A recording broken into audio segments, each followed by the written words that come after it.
जेठानी की कढ़ी, देवरानी के राजमा। ये कहानी शुरू होती है मनोज के घर से, जहां वो अपने बड़े बेटे की सगाई अपने बचपन के दोस्त विक्रम की बेटी निहारिका से करने होटल के लिए निकल रहा था। ये अच्छा हुआ, यहाँ निखिल की सगाई हो जाएगी तो महीने भर में उसकी शादी कर देंगे। फिर आ जाएगा प्रेम का नंबर। 2 साल के अंदर अंदर दोनों की शादी करके मैं तो फ्री हो जाऊंगी बाबा। फिर उनकी पत्नियां उनका काम करें। 2 बजे का है ना सगाई का मुहूर्त, तो क्यों हड़बड़ा रहे हैं हम? अरे एक तो अभी ही बज गया। होटल पहुंचते पहुंचते आधा घंटा तो लगेगा। अगर हम पहले नहीं पहुंचेंगे तो लड़की वालों को अनकंफर्टेबल फील नहीं होगा क्या? बड़े एहसान है मनोज के मुझ पर। मैं उसे ऐसा महसूस कराना नहीं चाहता कि जब आज उसकी बेटी मेरे घर की बहू बनने वाली है तो मैं बदल गया। सभी वेन्यू पर पहुंचते हैं, जहां स्टेज पर होने वाले पति पत्नी निहारिका और निखिल खड़े थे। अब ये दोस्ती रिश्तेदारी में बदलने वाली है मनोज। बिल्कुल विक्रम। मेनका अंगूठियों का ट्रे लेकर स्टेज पर जाती है। अंगूठी उठा बेटा और निहारिका को पहना। निखिल के हाथ कांपते रहते हैं। वो लगातार अपनी मां को ही देखता रहता है। आप ठीक तो है ना?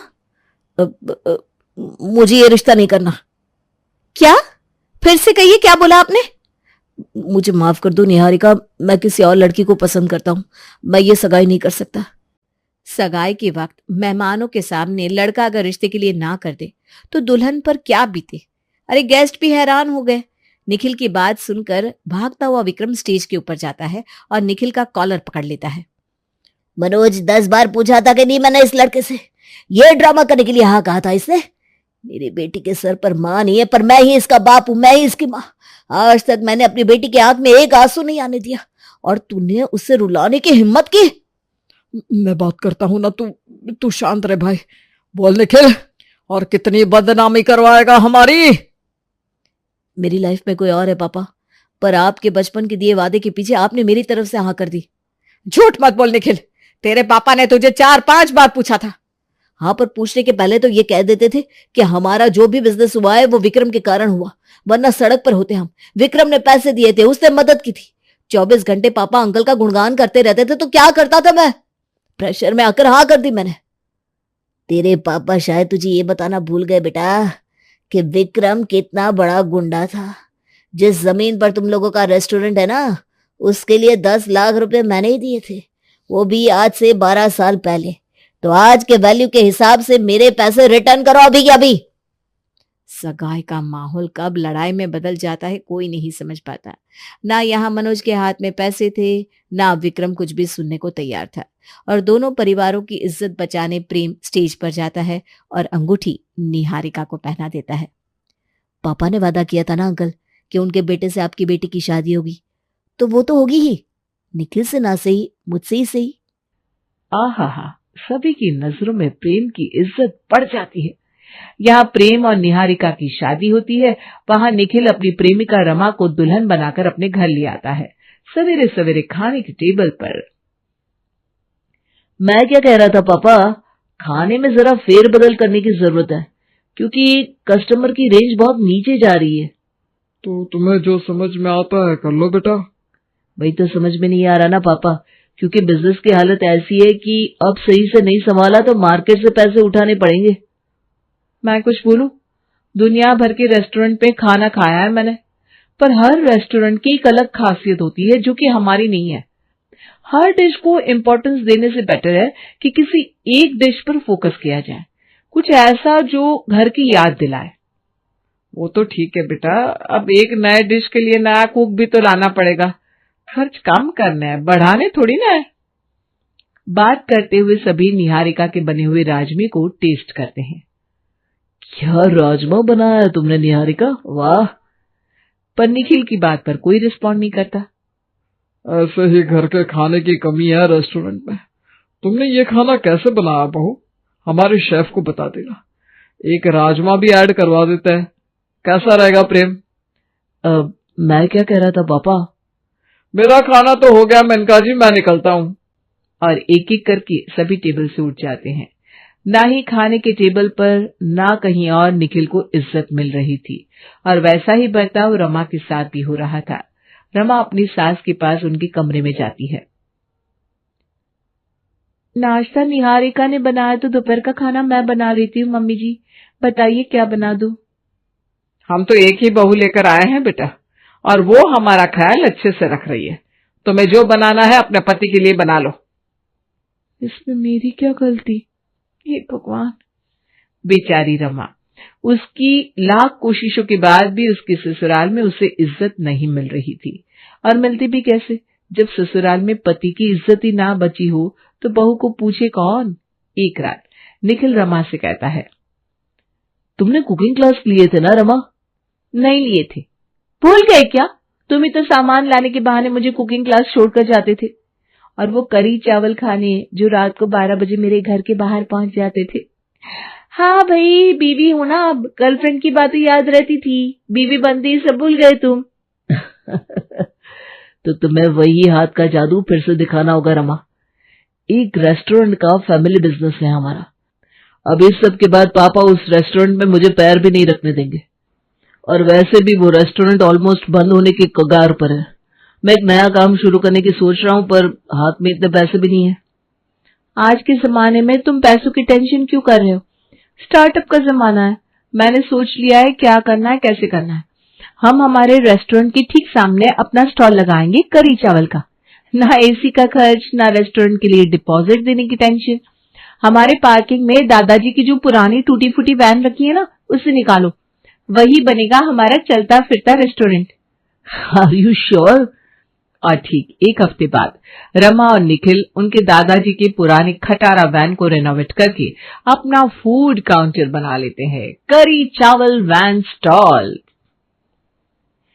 तेल मसाले को करो टाटा बाय बाय, बड़े बड़े रेस्टोरेंट हाय हाय हाय हाय। बाहर जाना हो रोजाना, फिर भी घर का खाना ही हो खाना, तो आइए मियां बीवी के चलते फिरते फूड स्टॉल में। निखिल और रमा की आवाज सुनकर सड़क से गुजर रहे सारे लोग उनके स्टॉल पर भीड़ लगाना शुरू कर देते हैं। रमा फटाफट कढ़ी चावल बनाना शुरू करती है और निखिल कस्टमर को खाना परोसता जाता है। तुम तो वही हो ना मनोज भैया के बेटे? अरे भाई, तुम्हारे हाथों में तो जादू होना ही था। क्या खाना बनाया है? अरे नहीं नहीं अंकल, ये मैंने नहीं, मेरी वाइफ ने बनाया है। रेसिपी भी उसकी है और मेहनत भी उसकी, तो सारा क्रेडिट तो रमा को ही जाता है। सही में भाई साहब, कड़ी चावल हो तो आपके काउंटर जैसे, वरना ना बड़े बड़े 5 स्टार होटल में ऐसा खाना नहीं खाया मैंने। क्या फ्रेश मटेरियल है, क्या स्वाद, क्या सुगंध, वाह वाह वाह। खाने में मैं रेट पूछना ही भूल गया। 120 रुपये में पेट भर के खाइए कड़ी चावल, आइए आइए। आने जाने वाले लोगों के साथ अब तो जो एक आधे कस्टमर मनोज के रेस्टोरेंट की ओर जा रहे थे, वो भी वैन फूड स्टॉल की तरफ आ जाते हैं। भैया और भाभी ने हमारे रेस्टोरेंट के सामने फूड काउंटर खोल लिया। यही तो कर सकता है ये लड़का। ऐसे ही हमारे पास कस्टमर नहीं थे, अब और नहीं आएंगे। तू रेस्टोरेंट बंद कर, घर चलते हैं। घर पर इस बात पर जब डिस्कशन होती है तो निहारिका कहती है, अगर जेठानी के कड़ी चावल चल सकते हैं तो देवरानी के राजमा क्यों नहीं पापा जी? और आजकल कस्टमर को अट्रैक्ट करने का यही असली तरीका है। मैं रेस्टोरेंट के बाहर अपना स्टॉल लगा लेती हूँ, जो कस्टमर्स आएंगे उन्हें हम रेस्टोरेंट का रास्ता दिखा देंगे। हमारे घर की बहू स्टॉल पर खड़ी रहेगी, लोग बातें नहीं बनाएंगे क्या? अब बातें बनाने के लिए बातें बची कहाँ है प्रेम जी? बात तो उसी दिन बन गई थी जब पूरे समाज के सामने आपके बड़े भाई ने मुझसे सगाई करने के लिए मना कर दिया था। बात तो तभी बन गई थी जब बिना माँ बाप को शामिल किए उन्होंने शादी कर ली। बात तो अब भी बन रही है जब जेठ जेठानी स्टॉल लगाकर मार्केट में खड़े हो गए हैं। भले इस घर में कोई उनसे बात करे ना करे, पर है तो वो घर के बड़े बेटे और बहू ही ना। और जेठानी की कड़ी को मात देने देवरानी खोल लेती है अपने राजमे का स्टॉल। जिसके नाम में ही हो माँ, उसे न खाने से पाप तो लगेगा ही ना। अगर माँ के हाथ का खाना हो खाना तो देवरानी के राजमा ही खाना। निहारिका की आवाज सुनकर रमा के स्टॉल पर कढ़ी चावल का ऑर्डर दे रहे लोग निहारिका के पास चले जाते हैं। स्मेल तो बड़ी अच्छी आ रही है। कैसे प्लेट ये राजमा चावल? सामने के स्टॉल पर कढ़ी चावल के 120 रुपए लिए जा रहे हैं ना, यहाँ तो सिर्फ 100 रुपए में पेट भर राजमा चावल मिलेगा। क्या सच में? जरा एक प्लेट लगाइए। निखिल आवाज लगा लगाकर सड़क से पार हो रहे लोगों को अपने स्टॉल की तरफ बुलाने लगता है और सभी उसके राजमा चावल खाकर तारीफ करते जाते हैं। फ्लैट हो गया भाई, फ्लैट। आग लगा दी, आग लगा दी। क्या राजमा बनाया है भाई, तेरे राजमा से सुधर गया मेरा हजमा। यहाँ देवरानी के राजमा चावल बिके जा रहे थे, वहीं जेठानी परेशान हो रही थी। एक कस्टमर यहाँ नहीं आना चाह रहा क्योंकि निहारिका ने अपने खाने का प्राइस हमारे खाने से 20 रुपए कम रखा है। मुझे तो एक बात समझ में नहीं आ रही, इनको ये सब करने की क्या जरूरत है। रेस्टोरेंट से मुझे निकाला गया, इज्जत मेरी बीवी को नहीं मिल रही। हमें तो खुद को प्रूव करना है, पर इन्हें क्या करना है? क्यों ये लोग हमसे कंपटीशन कर रहे हैं? पर मैं हारूंगा नहीं रमा, तुम फिक्र मत करो। निखिल जाता है और एक बड़ा सा बोर्ड बनाकर लेकर आता है जिस पर लिखा हुआ था, कड़ी अब 120 रुपए नहीं 80 रुपए। कड़ी चावल 80 रुपये प्लेट। अरे वाह, चलो कड़ी चावल खाते हैं भाई। जब से जेठानी और देवरानी के बीच कंपटीशन चालू हुआ था, मार्केट के सारे कस्टमर इन दो स्टॉल के आगे पीछे ही मंडराने लगे थे। एक रात अपनी अपनी दुकान बंद करके दोनों बहुएं अपने घर वापस लौटती है। सभी एक साथ बैठे हुए थे। और बता बेटा, कैसा चल रहा है काम? कोई कितनी भी कोशिश कर ले पापा, बेस्ट क्वालिटी का खाना देते हैं हम कस्टमर को तो उन्हें तो हमारे पास आना ही है। जी पापा, आप बिल्कुल फिक्र मत कीजिए। और निहारिका ने बिल्कुल सही कहा था, रेस्टोरेंट की एक स्पेशलिटी तो होनी चाहिए। जब से ये राजमे का काम शुरू किया है ना, हालत काफी सुधर गई है। और कुक तो हमारी निहारिका खुद है, और सर्विंग का काम मैं कर देता हूँ, तो किसी वेटर को भी पैसे देने की जरूरत नहीं पड़ रही, ना ही बिजली वगैरह का खर्च। जरा ये काम अच्छे से सेट हो जाए, फिर वापस से अपना रेस्टोरेंट शुरू करेंगे। घर के हालात अभी तो वैसे के वैसे ही थे। इतने दिनों के बाद भी रमा को एक्सेप्ट करने को तैयार ही नहीं था। रात को रमा कमरे में अपने पति से कहती है, अब और क्या करें, इस कंपटीशन में तो वैसे भी मैं हार रही हूँ निखिल। अरे मैं तुम्हें हारने नहीं दूंगा रमा, सबकी नजर में मेरी रमा बेस्ट बन के ही रहेगी। और रात को जिस राजमा को निहारिका ने पानी में भिगोकर रखा था, निखिल उसमें जाकर कंकर डाल देता है। इन सब से अनजान अगली सुबह निहारिका उस कंकर वाले राजमा को ही पका लेती है और स्टॉल पर बेचने लगती है, जिसे खाकर एक कस्टमर राजमा को निहारिका के स्टॉल के सामने ही फेंक कर जोर जोर से तमाशा करने लगती है। इसीलिए बंद हुआ तुम लोगों का रेस्टोरेंट, एक काम चलाने ही के झोल करना शुरू कर दिया है तुमने। कितने कंकर है इस राजमा में? ओह मेरे दांत, हमें इसकी जेठानी का काउंटर छोड़कर इसके पास आना ही नहीं चाहिए था। ये लड़की किसी की नहीं हो सकती। राजमा तो मैंने अच्छे से साफ किए थे, आज तक कभी शिकायत नहीं आई। हो सकता है शायद गलती से कंकर आ गया हो। मैं अभी राजमा फिर से बना देता हूँ मैडम। कोई जरूरत नहीं है, तुम एक तो हमारे पैसे वापस करो, ऊपर से मेरे दांत में जो दर्द हुआ है उसका डॉक्टर का जो खर्चा लगेगा वो भी मुझे दो, वरना मैं पुलिस में चली जाऊंगी। इस राजमा में तो कंकर ही कंकर है, राजमा तो है ही नहीं। और सभी कस्टमर वापस से रमा के फूड काउंटर पर चली जाती हैं। मैं सब समझती हूँ, ये सब मेरी जेठानी का किया धरा है। अब मैं आपको दिखाती हूँ जेठानी जी कि आपकी असली औकात कहाँ है। अगले दिन कड़ी बनाने के लिए रमा ने जो दही फ्रिज में रखी थी, निहारिका उसमें जमाल गोटा मिला देती है। इन सबसे अनजान रमा इस दही से कड़ी बनाकर अपने कस्टमर को देती है। उस कड़ी को खाने वाले सारे कस्टमर का हाजमा बिगड़ जाता है। 2 घंटे बाद महेश अपने गुंडों के साथ रमा के फूड कॉर्नर पर पहुंचता है। ये क्या कर रहे हैं अंकल आप तो रोज हमारे काउंटर पर आते हैं, क्या बात हो गई, आप गुंडों के साथ क्यों आए हैं? तुम्हारे बने कड़ी चावल को खाने के बाद मेरी बीवी इतनी बीमार हो गई कि उसे अस्पताल में एडमिट करना पड़ा। मेरा भी हाजमा अच्छा नहीं है, 2 घंटे में 20 बार बाथरूम के चक्कर लगा चुका हूं मैं। तुम गुंडों को पैसे क्यों देता हूं मैं? तोड़ो इसकी वान को। कभी देवरानी जेठानी का काम बंद करने में लगी रहती, तो कभी जेठानी देवरानी का, और इस कलेश के कारण आज दोनों ही अपना फूड काउंटर नहीं खोल पा रहे थे। आज पूरा परिवार एक साथ खाने पर बैठा हुआ था, पर कोई कुछ भी नहीं बोल रहा था। और सन्नाटे को चीरती हुई मेनका कहती है, रमा बहू जरा रोटी पास करना। आपने मुझे बहू बोला मम्मी जी? हाँ बहू, तुझे आए हुए 4 महीने हो गए और कितने दिन हम इस शादी को ना माने। जो करना था निखिल उसने कर दिया।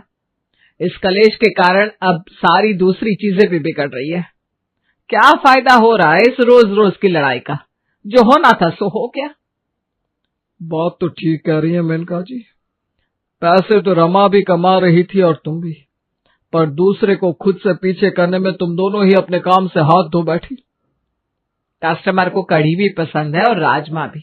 एक दूसरे से लड़ने से अच्छा है कि तुम दोनों मिलकर हमारे रेस्टोरेंट में ही अपने चॉइस की डिशेस बनाना शुरू करो।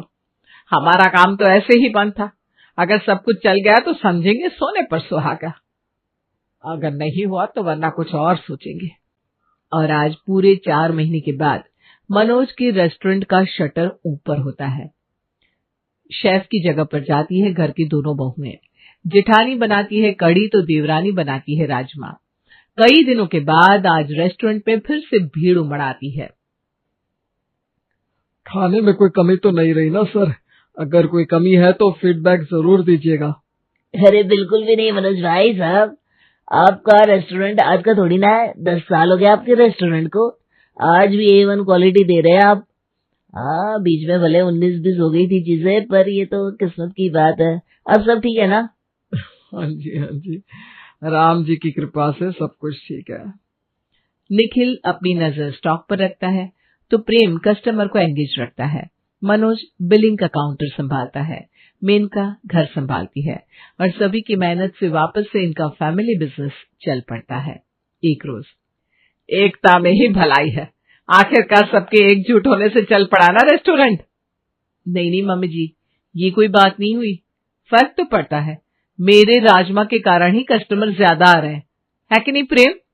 मेरे राजमा तो शुरू से ही बेस्ट थे। इसीलिए शायद जलन के कारण आपने मेरा बनाया हुआ कड़ी चावल बिगाड़ दिया, जिसके कारण खाने वालों को दस्त लगने लगे और मुझे थाने के चक्कर लगाने पड़ गए थे। वैसे सच्चाई तो ये है कि कस्टमर की डिमांड तो कड़ी की ही रहती है। अरे चुप हो जाओ दोनों, ज्यादा दिमाग खराब करवाया ना तो रेस्टोरेंट के साथ घर में भी काम करवाने लगूंगी। अरे मम्मी जी, हम तो मजाक कर रहे थे। हाँ वही तो।